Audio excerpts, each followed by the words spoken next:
Hello, I'm Jason Luckey. I'm a cotton farmer here in Humboldt, Tennessee, which is in Gibson County, which is in the geographic center of West Tennessee. Cotton is a unique crop to grow. It's a lot of fun, a lot of work and effort put into it. And today I hope to share a little bit with you about growing cotton and some of its uses. Here in Gibson County, we're one of about 23 counties in the state of Tennessee that grow cotton, most being in West Tennessee with 3 or 4 in lower middle Tennessee. And Tennessee has several thousand acres continually out of the 13 cotton producing states. Tennessee's always about 5, 6, or 7, so middle of the pack with roughly around 400,000 total acres of cotton. But as you see behind me, there's a cotton field about here in Gibson County. The sweet planting time is from April the 20th to May the 20th. So you want your soil temperature at about 60 degrees. Cotton is a warm, hot weather plant. And so if you haven't had any good warm days beginning of April, you better hold off. But you want the soil to warm up, and around the 20th to 25th of April, you can start rolling here in Gibson County. We'll start. We usually like to start around the 25th with a good forecast, good warm days, and cotton is a tough plant to get out of the ground. But here you see our cotton seed. It's just typical cottonseed, and it's been run through a process to get a lot of the fuzz off.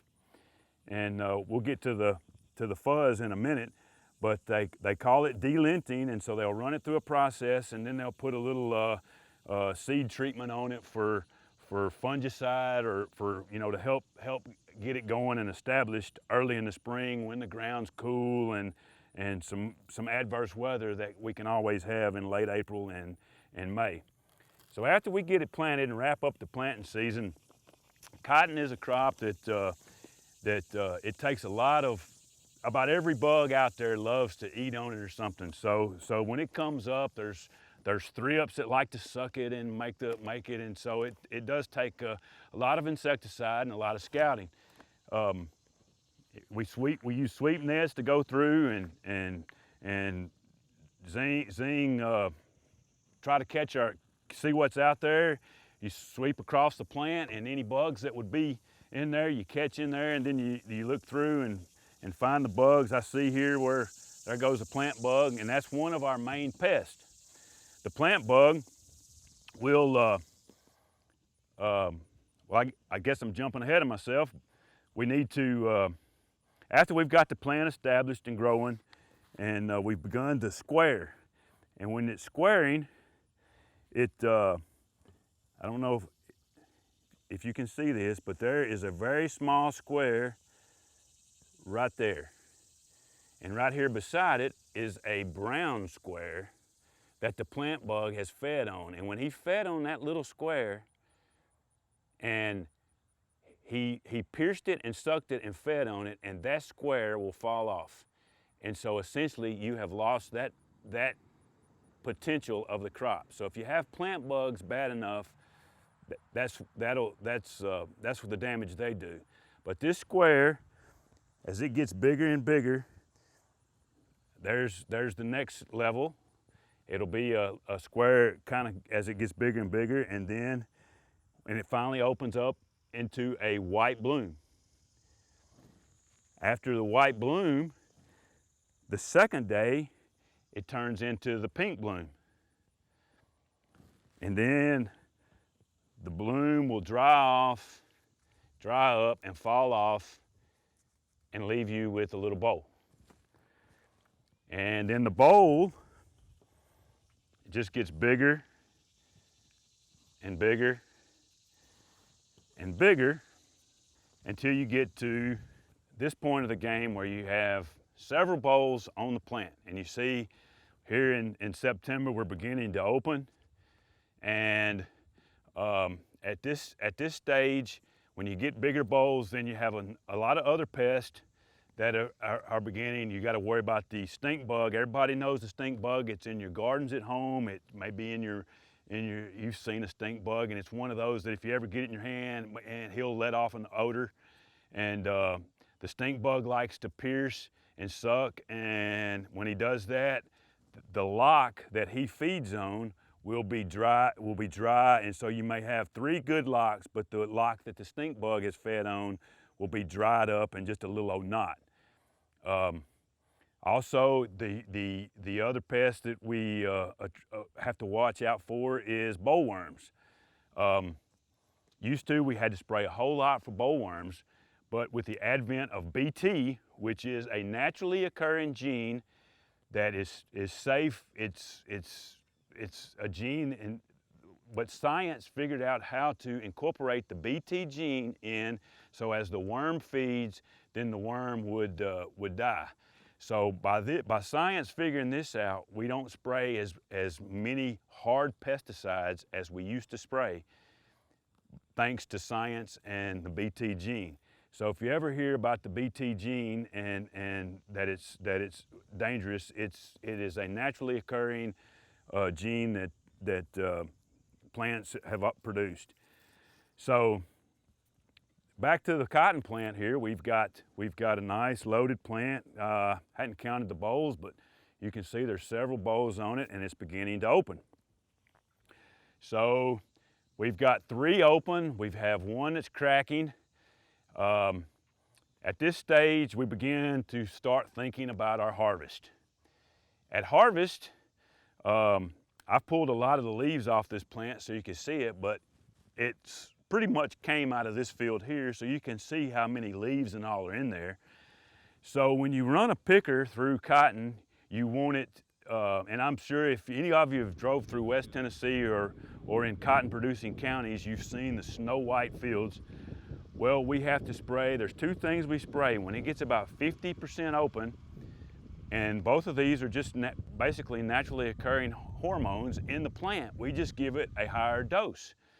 And it'll defoliate the leaves and knock all the leaves. And ethifon, which is another hormone, is a hormone that the plant produces to mature the bolls and make them open. So we give it a little shot of ethifon, and that'll make the rest of the bolls go on and open. About 2 weeks after defoliation, then it'll be those snow white bank fields. The leaves will have dropped off in about 4 or 5 days, and it takes 10 days to 2 weeks, depending on the weather, for all the bolls to open from the ethifon. So we've planted our cotton, we've scouted it for the bugs. We've talked about our bugs that we've had trouble with, our worms we have trouble with. We've got it defoliated, and we've got it white, and so now comes harvest. And so that's one of my favorite times of year. Get on the cotton picker and you see the fruits of your labor and those snow white fields, and I always like to say, boy, there's nothing prettier than coming in and it being snow white, but then when you finish the field, it being brown, because you've got all the cotton in. The cotton plant will go through the header, and it's a real tight header, and the plant will squeeze through the header, and the spindle is on a set of gears with sharp little burrs on it. And the sharp burrs will grab the cotton and sort of twist it around itself and pluck it out. As the spindle plucks it out, it comes around, and there's another little rubber thing that sort of knocks this lock off and into an air duct, and it blows the lock of cotton up into the basket. So we've went through the spindle, we've picked our cotton, and we've got it in the field in these trailers or modules. We have modules that are like look like a big old loaf of bread, and the newer pickers now can bale it, and they're called baler pickers, and they'll wrap it in round plastic and some of you might have seen them riding down the road. So you've got it all setting out in the field, and we call the gin, and there's gins all over that we gin our cotton with, and it's essentially, this is a miniature gin here. But we call our gin and tell them we've got our field picked and we've got it all setting up there ready for them to come get. And so they put us on the list, and at their time, at my turn, they'll come out and pick my cotton up and take it to the gin. Then they begin to gin the cotton. And so if you can imagine, this is, like I said, a little small cotton gin. And if you'll imagine, there's big, at a gin, these are like 10 foot tall, and they use air, and they have what's called gin saws. And I hope you can see inside here, but there's all it looks like is a little saw blade. If any of you have ever used a wood cutting saw, but it's a little saw blade with a lot of little teeth, and there's a thin groove of does that help you any? There's a thin wood where that saw runs, and that saw blade will grab the cotton kind of like the spindle did. It'll grab the cotton and pulls the lint through the little groove in there, but the seed is too big to go. The seed and trash like sticks and some holes that might get into the machine, they won't go through there. So the lint will come in here, and then there's brushes in the stand, and the brushes brush the lint off and into what would go next would be the cotton press. And I'll show you that in a minute. So the brushes brush the lint off, and then you have the lint, and you have your seed, and you have your trash. The trash will go in the seed will catch in a place, and trash will go out to the trash pile, the seed will go to the seed house, and the lint will go to what we call the cotton press, and it'll just accumulate in there, and then it'll press it into about 480 pounds. A cotton bale is 480 pounds of lint cotton.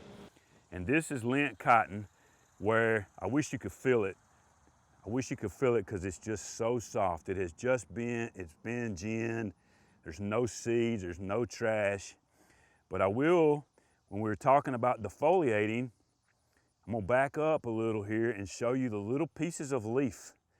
So they'll grade us on how good a job you did defoliating, and that's another reason why we need to get those leaves off, because they can stain it green, or they can crust in there. And do you want a white shirt with brown specks in it?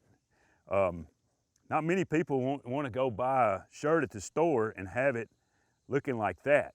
So the better job we do of getting all the leaves off, then we get a premium grade for less trash content. We pick the cotton and these big gin stands, and the cotton begins at the top and it falls down, and there's air that'll blow a lot of the trash out. It'll get a lot of the holes because of the way the holes fall, and a lot of the sticks. You just got to get some trash in there. I mean, a machine can't be that clean. So air and those are called pre-cleaners, and the cotton kind of falls down through there. And as it gets to the gin stand, you see the saws, then the cotton begins to, it'll get into it'll go through, the seed will be falling out here, and you see the cotton lint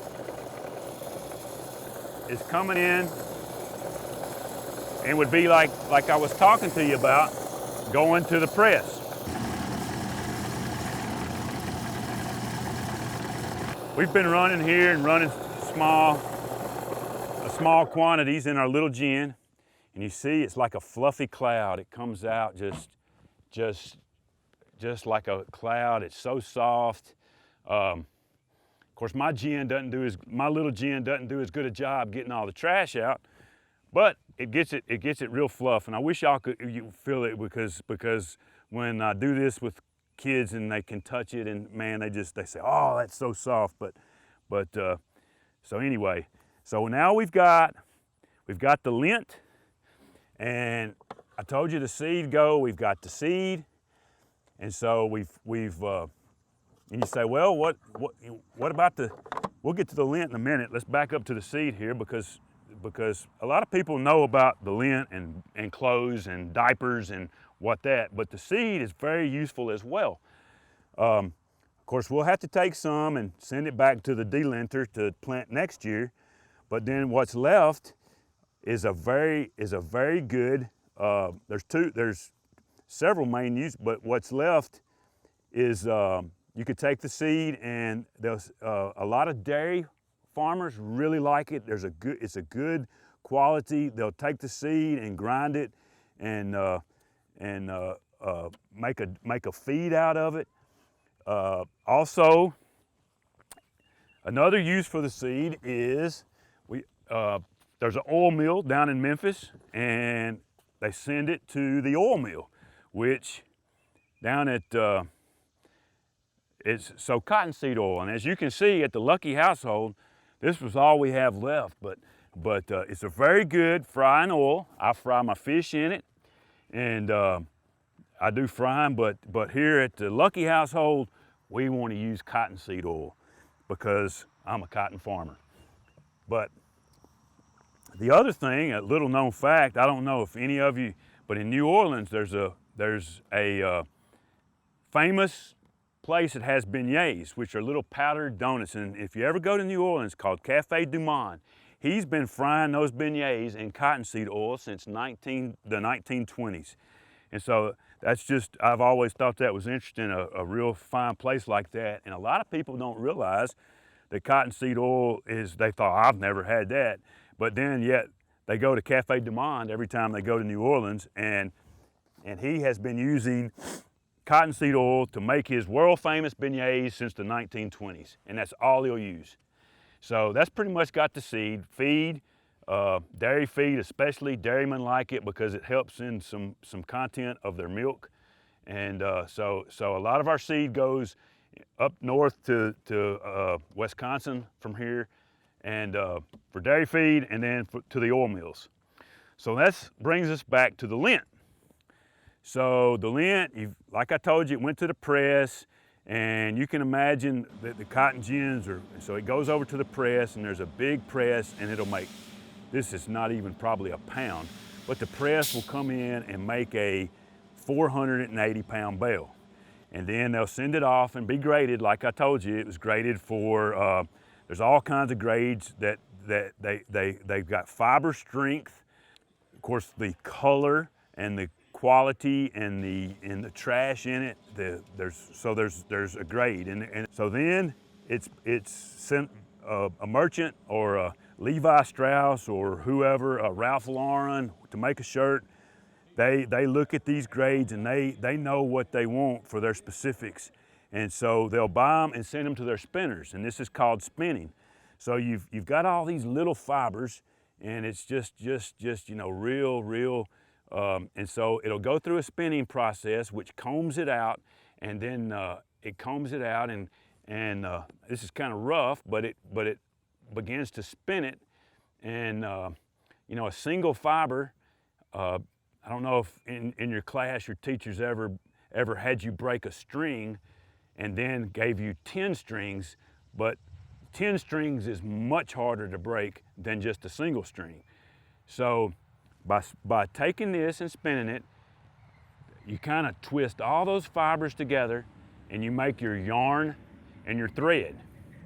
And so you'll have the white yarn and the white thread, and from spinning it goes out into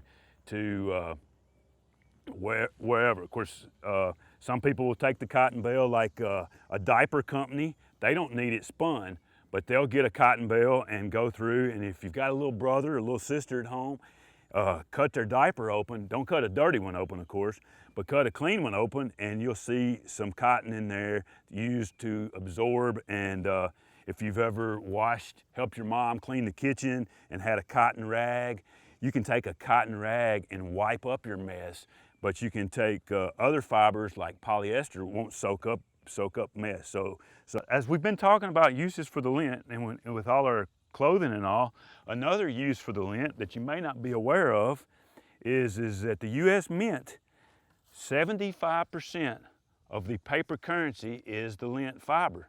The U.S. Mint has bought cotton bales, and so when you see a $1 bill, if you have a dollar bill in your pocket, 75% of the paper stock is the cotton fiber. So if you go to the store with your mom, tell her you need cotton rags and you need cotton clothes. So we get back to the thread, then we send the thread out to